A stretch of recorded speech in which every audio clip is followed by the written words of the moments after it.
Ternyata Hari Pahlawan dan Pertempuran Surabaya berkaitan tahu. Kok bisa sih? Kenapa ya? Kita akan bahas di video ini. Perkenalkan, kami dari kelompok 3, saya Marcella sebagai host, Saya Desti Mutiasari sebagai narasumber. saya Atta Julia sebagai narasumber. Saya Farel sebagai narasumber. Memangnya Hari Pahlawan dan Pertempuran Surabaya itu bersangkutan? Tentu iya dong. Kok bisa? Emang ada bukti dan penjelasannya? Jadi ini bermula pada tanggal 17 Agustus 1945 di mana Insinyur Soekarno memproklamasikan kemerdekaan Indonesia. Tapi sayangnya banyak negara-negara yang tidak setuju atau tidak menganggap bahwa Indonesia telah merdeka. Contohnya Sekutu dan Belanda. Memangnya Sekutu dan Belanda itu berbeda? Beda dong, Sekutu ada Amerika, Prancis, Polandia, sama Inggris. Sedangkan Belanda hanya berteman dengan Sekutu. Kenapa Sekutu mau ngebantu Belanda? Nah, seperti alasan Farel, mereka berteman. Jadi, Belanda dan Sekutu membuatlah organisasi bernama AFNE atau Alliance Force Leaders and Engines. Nah, dalam hal tersebut, satu organisasi Belanda dan Sekutu membuat suatu organisasi bernama AFNE. Nah, AFNE ini memiliki 3 kepentingan. Pertama, mereka wajib mengambil senjata-senjata hasil dari perampasan Jepang yang waktu dulu. Nah, kedua, mereka wajib membebaskan warga-warga yang dipenjara oleh Indonesia berkebangsaan Eropa. Yang ketiga, mereka harus melumpuhkan Indonesia karena Belanda ingin menjajah kembali. Bagaimana kejadian Hotel Yamato itu dapat memicu konflik hingga perang besar?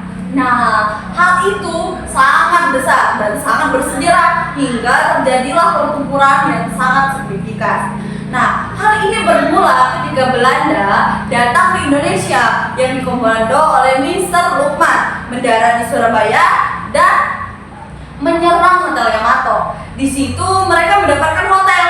Jadi mereka mengibarkan dengan lancangnya pada 18 September 1945 mereka mengibarkan bendera Belanda. Bahaya kan? Padahal kita sudah menang. Iya. Ngapain ya?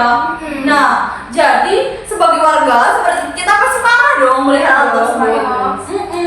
Nah, jadi para warga mulai demo, mulai datang ke Hotel Yamato untuk menurunkan, "Hei Belanda, kenapa kamu berani mengibarkan bendera? Padahal kami loh yang udah jelas-jelas sudah merdeka." Jelas dong, iya kan?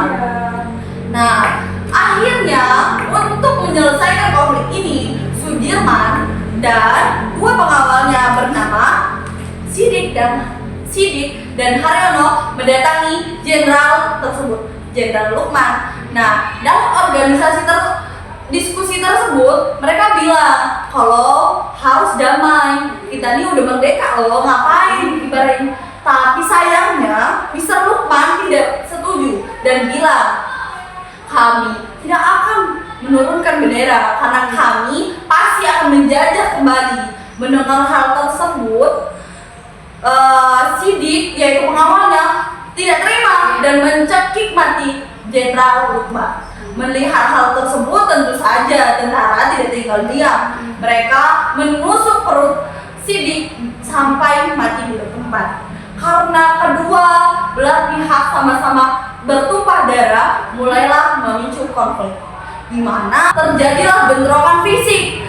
Nah, berita tersebut terdengar tuh oleh AFNE yang dibuat oleh Sekutu dan Belanda tadi. Jadi pada tanggal 25 Oktober 1945 si Sekutu menurunkan ke Indonesia. Nah, nggak cuma AFNE ya, mereka juga membawa NIKA. NIKA itu pasukan tentara dari Belanda, jadi banyak gitu, sekitar 6.000 orang. Banyak ya? Iya. Nah, melihat hal tersebut, warga Surabaya tentu tidak tinggal diam. Jadi warga Surabaya tidak tinggal diam hingga akhirnya menyiapkan pasukan untuk melawan. Nah, pertempuran pun terjadi. Tapi Surabaya yang menang. bisa? Kenapa? Nah, karena waktu kita tarik ulur ke belakang. Nah, waktu itu kan kita pernah lawan Jepang. Ya. Jepang kan kalah. Jadi barang-barang dari Jepang itu diambil oleh Indonesia. Jadi kita punya pembekalan yang keren, yang bagus, yang kuat untuk melawan si sekutu ini. Tapi karena mereka sudah kalah, mereka tidak terima. Hingga akhirnya pada tanggal 27 Oktober, Jenderal Dolph Halternet mengeluarkan momentum. Dia bilang kalau warga Surabaya harus memberikan seluruh senjata Jepang pada kurun waktu tanggal sekitar 48 jam. Kalau tidak mereka akan ditimbang mati. Serem ya. Serem banget sih. Iya kan, karena mereka itu sekutu dan Belanda itu pemegang kendali perang kedua. Mereka menang loh. Jadi siapa dengernya? Iya, jadi keren banget warga Surabaya bisa menang lawan itu.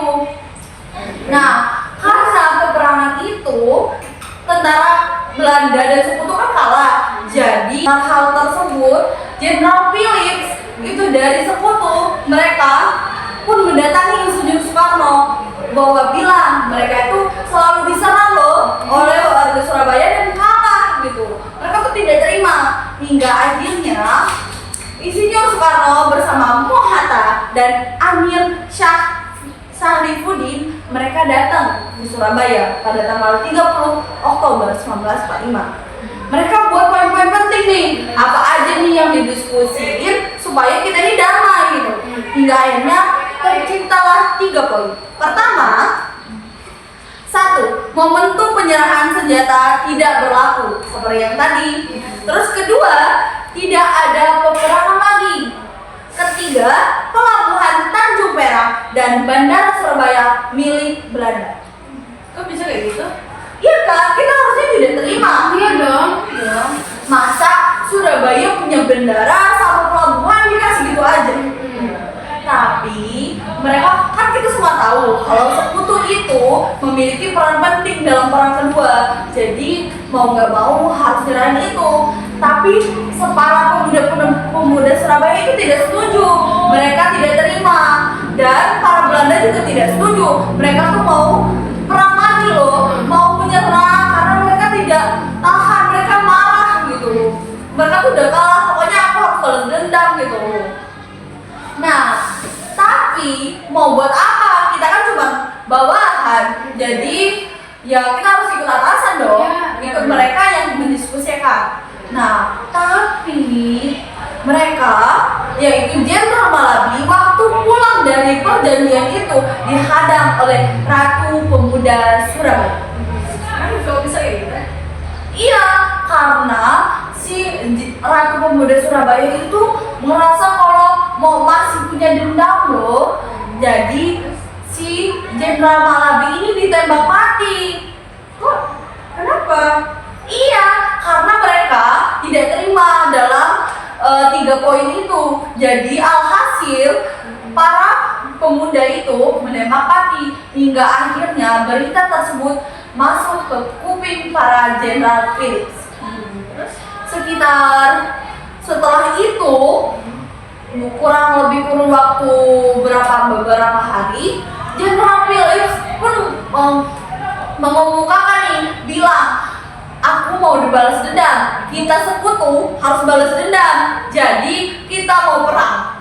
Nah, dengar momentum itu, Insinyur Soekarno meminta damai, tapi ditolak mentah-mentah karena Jenderal Philips ini masih membara. Dia tidak terima bahwa Jenderal Malabi itu dibunuh sebegitunya. Nah, setelah itu pada 7 November 1945 sekutu mengeluarkan momentum di mana dia tuh nyuruh kalau warga Surabaya itu udah nyerah aja gitu. Kita itu pemegang dunia kedua, aku tuh gak ada apa-apanya ya. Iya, supaya Surabaya itu nyerah gitu.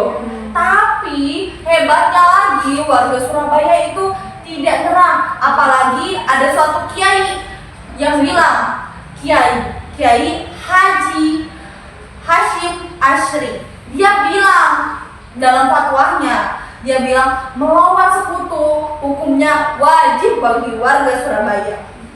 Nah, pada 9 November orasi Bung Tomo lewat radio.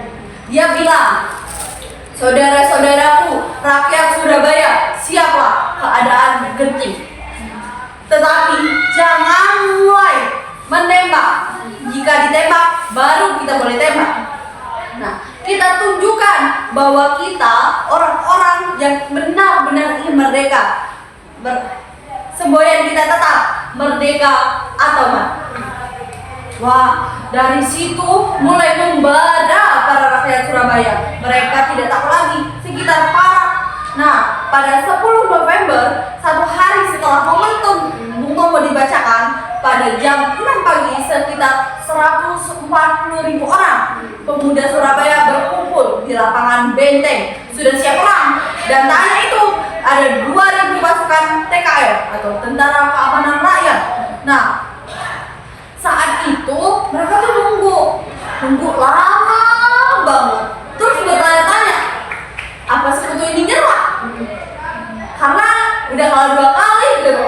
Kalau dihitung sama Hotel Yamato jadi 3 kali. Tapi tak lama kemudian datanglah sekutu dari darat, tentara darat itu datang semua, dari laut, dari udara hingga pesawat, semua langit itu tertutup oleh pesawat-pesawat dari sekutu. Nah, peperangan tersebut berlangsung dalam 3 hari. Sekitar 20.000 orang tewas, diantaranya adalah anak-anak dan wanita. Iya. Iya, karena mereka tinggal di Surabaya. Mereka semuanya diluncurkan oleh bom, mulai dari granat segala macam. Iya. Hingga memakan 3 minggu, akhirnya Surabaya kalah. Nah, untuk mengenang kejadian yang sangat luar biasa ini, mengenang semangat para pahlawan, para pertempuran tersebut, Insinyur Soekarno menetapkan 10 November adalah Hari Pahlawan yang diresmikan untuk mengenang sejarah yang telah ini. Jadi kita harus jelaskan kenapa Hari Pahlawan sama Perang Surabaya itu bersangkutan. Terus apa hikmah yang dapat kita ambil dari penjelasan ini? Nah, hikmah yang dapat kita ambil itu pertama, jangan mudah menyerah. Kita harus lihat para tokoh pahlawan yang tak menyerah. Mereka sudah dibunuh, sudah diancam sedemikian rupa, mereka tetap mau merdeka. Jadi kita tuh sebagai sudah menerima kemerdekaan itu harus rajin belajar, harus sedemikian rupa membanggakan supaya hasil dari jerih kematian mereka bisa Kita banggakan. Iya, kita banggakan.